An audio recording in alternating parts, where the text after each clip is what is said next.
Let's see. Right, so meanwhile, the Portuguese, they did eventually go and find this thing that we now call Brazil. That didn't become very important until later, because what they did was they were like, hey, look, the coast.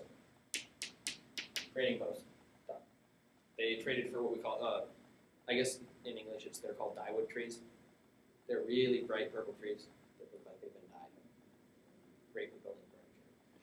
Indians love to cut them down because the Indians were like, wait, you like the purple trees? Have all of them, we don't do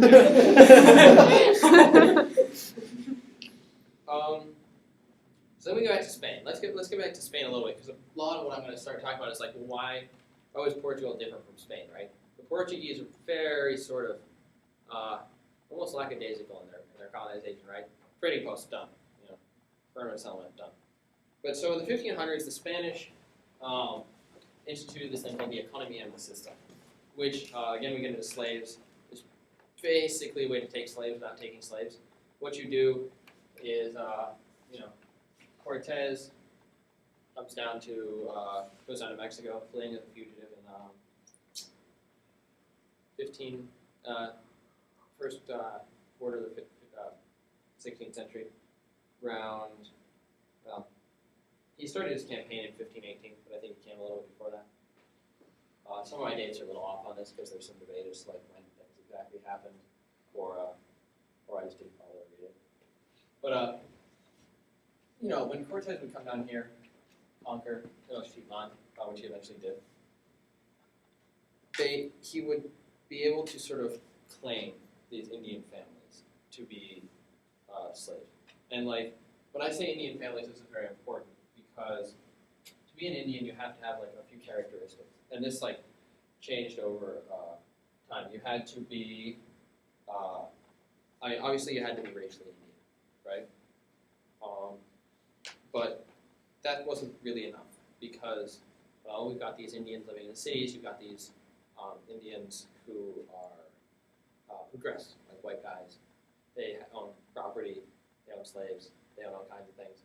Maybe they were, chieftains in the Aztec tribes, but a lot of them were considered Indians. I mean, once you get down, particularly in Lima, and a lot later, a lot of them were called caciques, and they were sort of a different class of Indian. And it becomes very important later because of tax reasons, actually. Yeah, that's what it boils down to, is who pays your taxes, who's paying tribute. Actually, was very important. But back to the Inependence system, so you get control of one of these families, and it has to be Indian. It has to be someone you sort of captured, like you had to like pick up a sword, kill all of their friends and relatives, and be like, okay, claim you and your land. And so, at first, this wasn't like a big deal. I mean, Cortez, they started this Inependence system in like the early 1500s, and Cortez didn't get down here until like 1518 to conquer Tenochtitlan. But once he did, like, it was a big deal because Cortez essentially what he did was he claimed the city for himself. I mean, you get the nitty-gritty hilarious details of how inept Cortez was, but basically he pissed off his magistrate by saying like, hey, you know what I want to do? I want to go explore the New World. The guy's like, that's a terrible idea. What are you going to do down there? Like, you're probably just going to die and lose all. But he basically stole a ship and went down there anyway, and started a permanent settlement. And he got like letters being like, why do you start a permanent settlement? Are you insane? What's wrong with you? We're going to come kill you. And so they tried. He sort of journeyed inland very slowly, and was about to die when the sort of second group that the magistrate had sent to hunt him down and like take all of his possessions and like basically to repossess him, repo style. And the guy shows up and Cortez is like, hold on, right? Why don't we go? There's this great giant city, Aztec city. I've seen things that man can only dream of, and there's all these like extravagant writings, like hundreds of thousands of soldiers armed with a golden spear, all this stuff. And he says, why don't we go conquer the city together and we'll split it up? And the guy was just like, okay, I don't have anything better to do. If the city's not there, I'll just kill you, right? So they went in and met Montezuma. And you have to understand, like, Spain and the Aztec Empire actually were pretty similar in a few ways. One of which was there were a lot of different sort of little factions. Like when you say like the Kingdom of Castile, like it's not like the nation. It's not like it's a nation. There aren't really these established borders yet. What it is, it's a guy who says, "I am the King of Castile," and he goes around and he pretty much shakes the hand of every major noble in the area and says, "You're my vassal now." And those patrons are like, "Hey, I've got a bunch of friends," and he goes and they shake hands over some treaty and right. So vassal to vassal to vassal to vassal. It's not like this is how we think of it, right?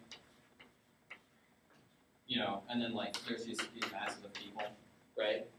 It looked a lot more like, there's a king. It might be like 3 kings because there's some kind of dispute. Sometimes there isn't even a dispute. Sometimes people are like, well, I can't agree to that you're king or not king, and I can't agree on anything, so we're just not going to kill each other. It's like that. Just depressing. So that's how it was here a lot.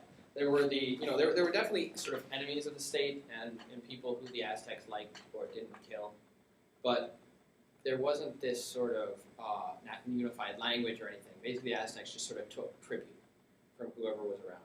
And the ones who didn't pay tribute fought the Aztecs from time to time. And again, war was not really like we think of it now. You're not going to try to kill the people. You do kill people, but the point of war was actually to the Aztecs was sacrifice. They needed a few enemies around. Like they really didn't want to capture everyone because what are you going to do? We have to have these people to breed more little baby sacrifices for our temple, which is really what they did.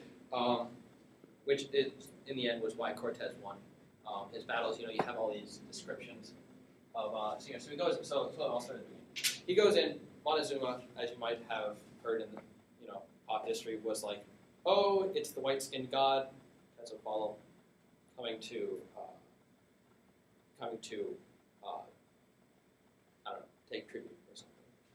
They weren't really sure. There was a prophecy shown, kind of vague on what exactly he'd do after that. Quite clearly, because Cortez was not Quetzalcoatl and he somehow passed for it. I mean, you could argue maybe that Montezuma thought, well, what I should do is say that this guy's Quetzalcoatl and maybe he'll be my friend, and then I'll have the power of a god behind me. So my other friend over there, chieftain friend, will cut my head off, which happened all the time. This obviously went really poorly for Montezuma because Cortez didn't have any idea anything about Aztec customs. The first thing he did was he had his translator, and he was actually talking. What it was his translator didn't speak Montezuma's language. His translator spoke one of the sort of subdialects that Montezuma's translator spoke, and the translator that Montezuma had wasn't really even a native speaker of Montezuma's language. He just sort of knew what Montezuma was saying. And so, there would be all kinds of horrifying miscommunications, there's transcripts of the whole talk.